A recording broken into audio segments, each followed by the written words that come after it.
Welcome to the Silent Hours Tales, where the darkness speaks. Beware what lurks in the shadows. No one could agree on when it truly began. Some said the first sign was the tremor that cracked the western aqueduct. Others swore it was the animals, the way dogs refused to sleep. How birds abandoned the city days before anything else happened. But those who survived would later agree on one thing. Whatever was coming did not arrive suddenly. It announced itself slowly, patiently, as if certain it would be heard eventually. The city of Halden was built in layers, streets over streets, homes over ruins, temples over foundations no one remembered laying. Every generation built upward, never downward, preferring stone and sunlight to soil in darkness. The lower districts were avoided whenever possible. Cellars stayed locked. Old tunnels were sealed. It was said the ground beneath Halden was unstable, that the earth itself had moods. On the first night, the ground knocked. Not hard, not violently. 3 slow impacts, evenly spaced, felt more than heard. Most people slept through it. Those who didn't blamed thunder or distant quakes in the northern hills.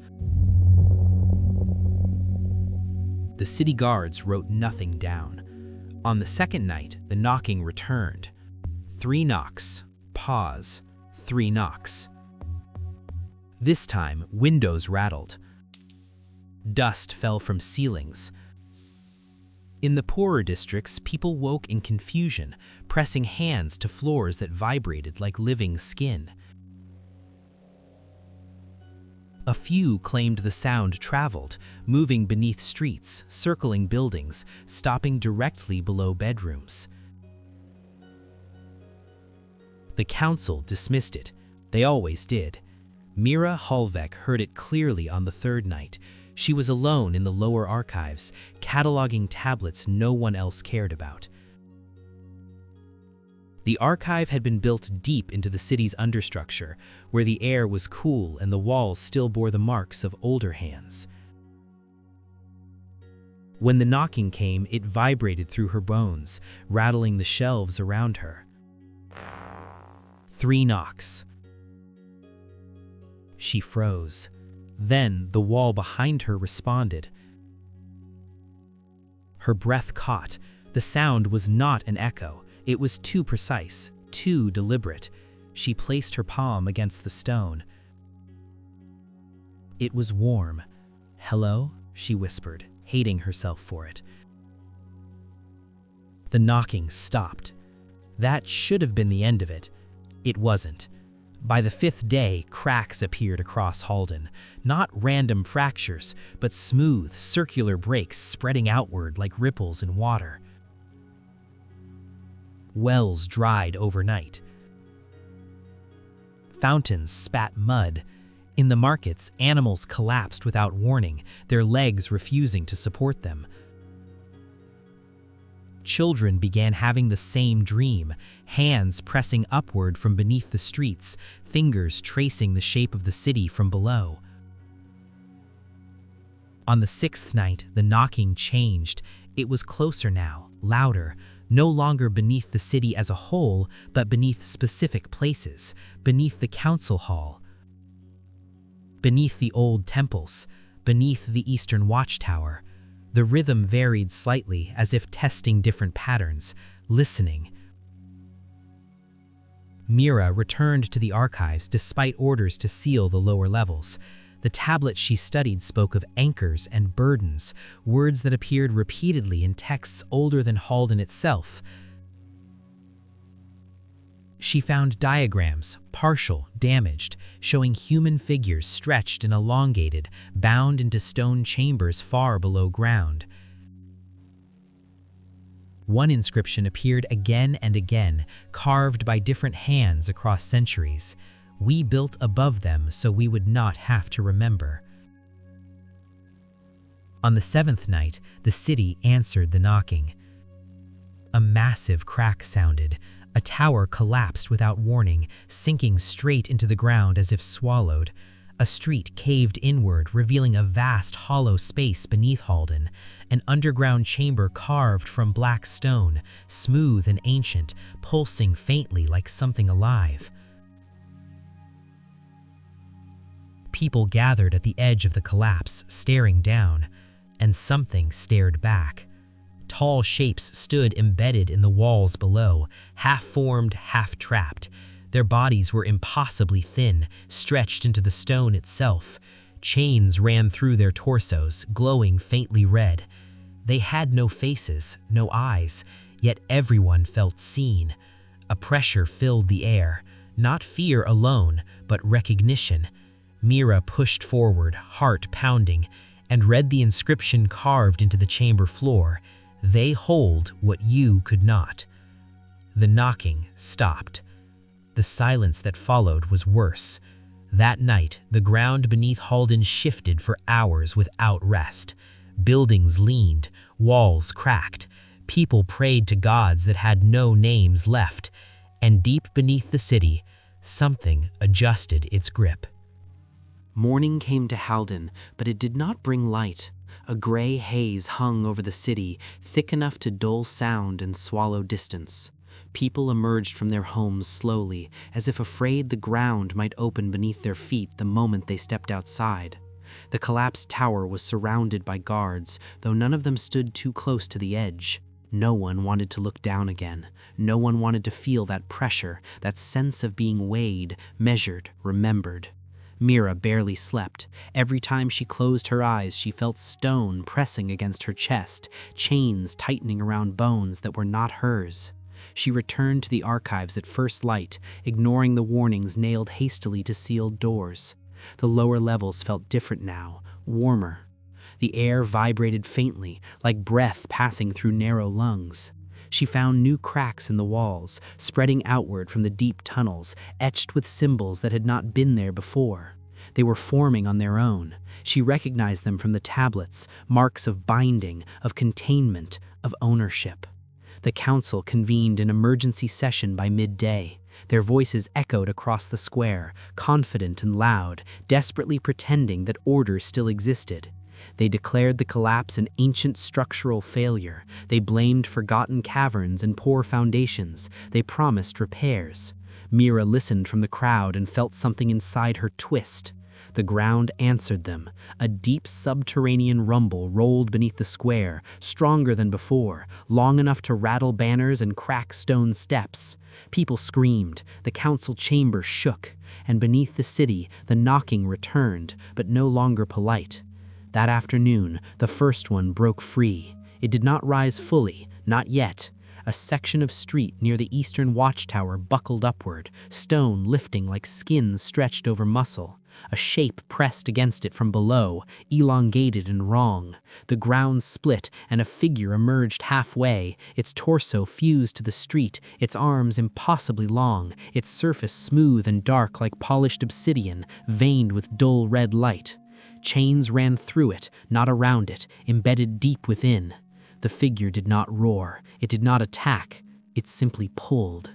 Buildings nearby collapsed inwards as if dragged by gravity itself. People ran, tripping over one another, screaming as the street bent and cracked beneath their feet. Then, slowly, the figure stopped. The pressure faded. Silence returned. The message was clear. Mira found a final tablet that night, one buried beneath layers of rubble and dust, sealed with a symbol she had never seen intact before. When she brushed away the dirt, the inscription burned faintly red beneath her fingers, as if reacting to her presence.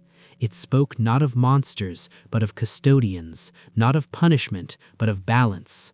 Long ago, the city-states had learned that the world could only carry so much, too much building, too much war, too much weight pressed into the land. So they created bearers, living anchors fused with stone, bound to the earth to hold what the world could not. Cities were raised above them, generation after generation, until the truth faded into myth. But the tablet ended with a warning, carved deeper than the rest. When the weight exceeds the bond, the bearers will rise to return it. Night fell again. Tremors rolled constantly beneath the streets, moving in patterns, circling, converging, spreading outward. Cracks crawled up walls like veins. The air smelled of dust and iron. Then the ground beneath the central district dropped, not collapsed, lowered. Entire streets sank several feet as if gently pressed down by massive hands from below. From the depths came sound, not knocking now, but voices, deep, layered, overlapping, vibrating through stone rather than air. People clutched their heads, blood running from ears and noses as memories not their own flooded their minds. Marches through ancient cities, the weight of towers, the ache of endless holding. Mira understood then, with terrifying clarity. The bearers were waking fully, and they were not angry, they were exhausted. As dawn approached, the ground outside the city began to rise. Hills formed where plains had been the day before. Massive silhouettes shifted beneath the soil, moving outward, away from Halden. The bearers were standing up, and wherever they went, the world would be forced to remember what had been buried beneath it. By the third day, Halden was no longer a city. It was a pressure point in the world, a place where the land itself seemed strained and angry. The ground did not simply tremble anymore, it shifted with intention. Streets warped subtly beneath the feet of those still brave or foolish enough to move through them, inclining toward the deep fracture that had opened across the districts. Mira traveled with a small group of survivors toward the western edge, guided not by maps but by instinct, because the old roads no longer matched the land. Towers leaned at unnatural angles.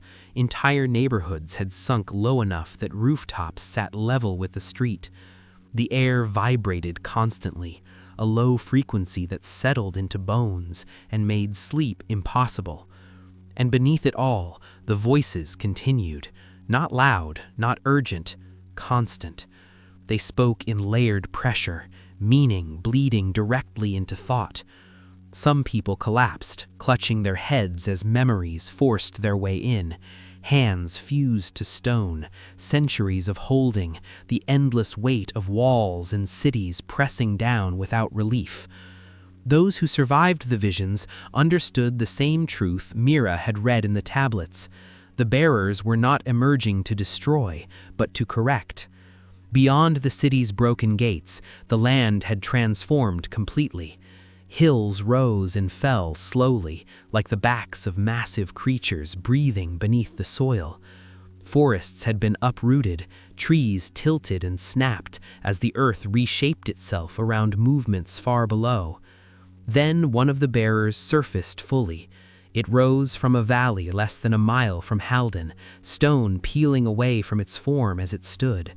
It was colossal, larger than any structure the city had ever built, its surface etched with glowing fractures that pulsed faintly with red light.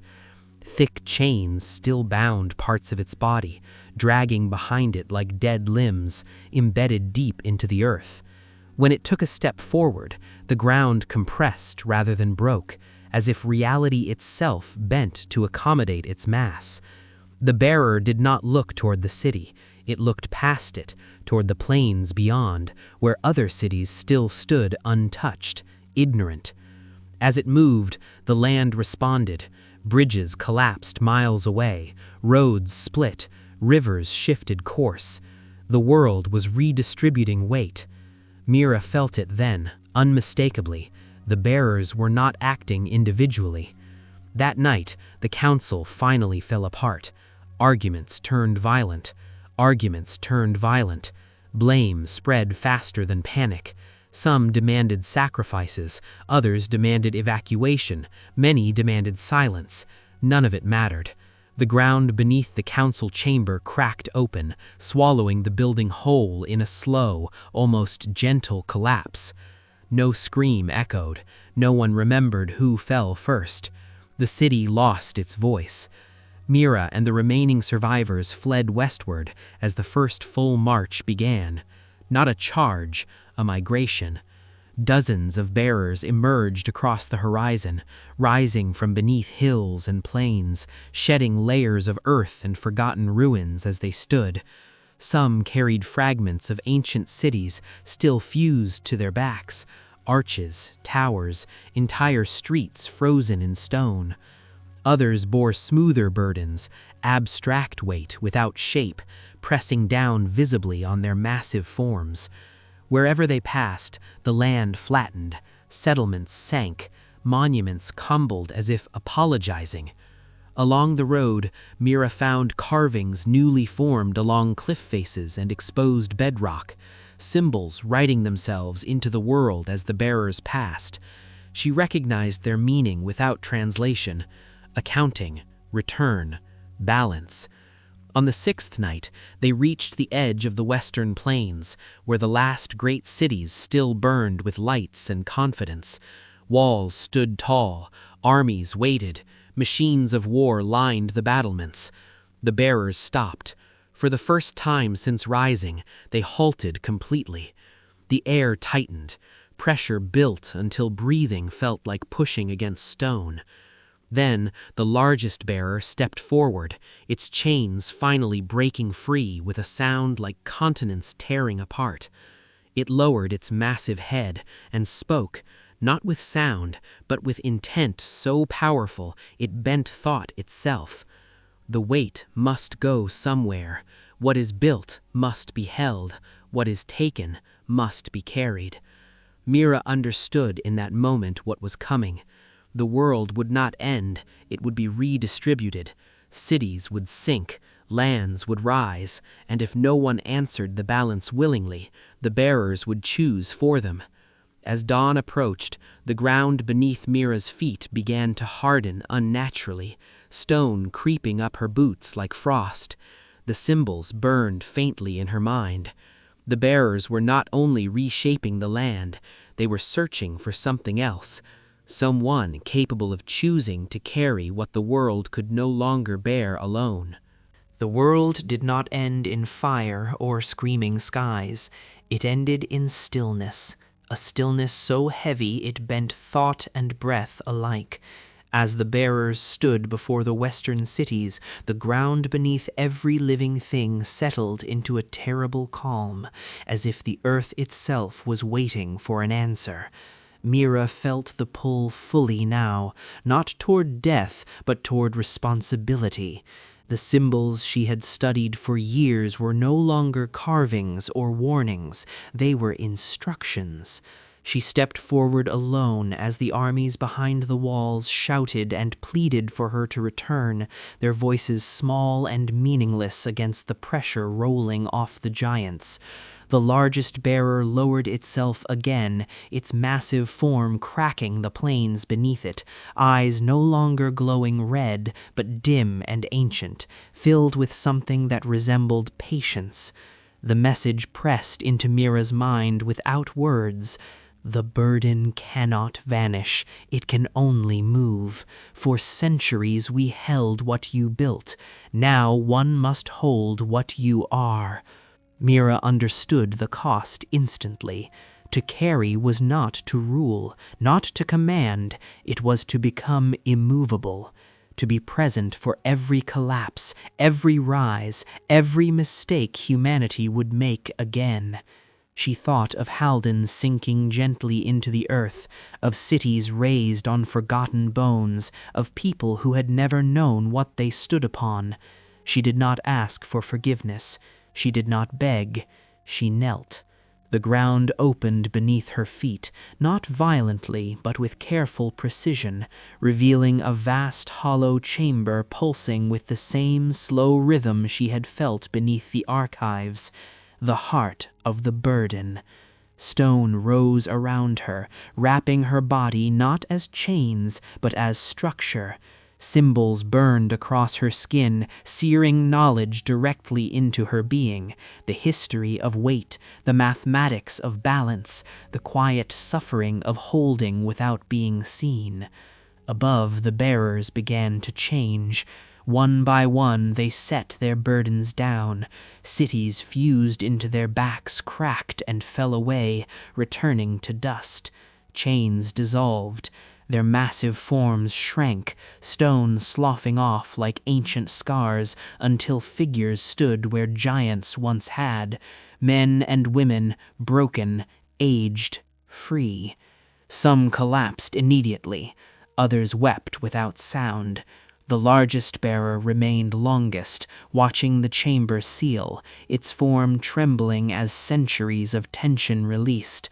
Then it too lowered its burden for the final time. The plains reshaped themselves. Cities did not fall, they sank carefully, redistributed across the land, spaced apart, lighter. Mountains rose where the weight had been too great. Rivers shifted to cool the strain. The world exhaled. Years passed, then decades. Humanity rebuilt more slowly this time, with caution carved into its foundations. Children were taught not just where cities stood, but why. Stories spoke not of monsters, but of choices. Travelers whispered of a vast stone figure beneath the plains, half buried, eyes open and watching, feeling every tremor of ambition and excess. Mira did not sleep. She did not move. She felt the world continuously, its triumphs and failures pressing into her endless patience. And when cities grew too tall, when walls pressed too deep into the land, the ground would gently resist, floors would crack, towers would lean, warnings, not punishments. The bearers were gone, the march would never return, because now the burden was not forced, it was chosen, and as long as someone remained willing to hold the weight of the world, it would not need to rise again.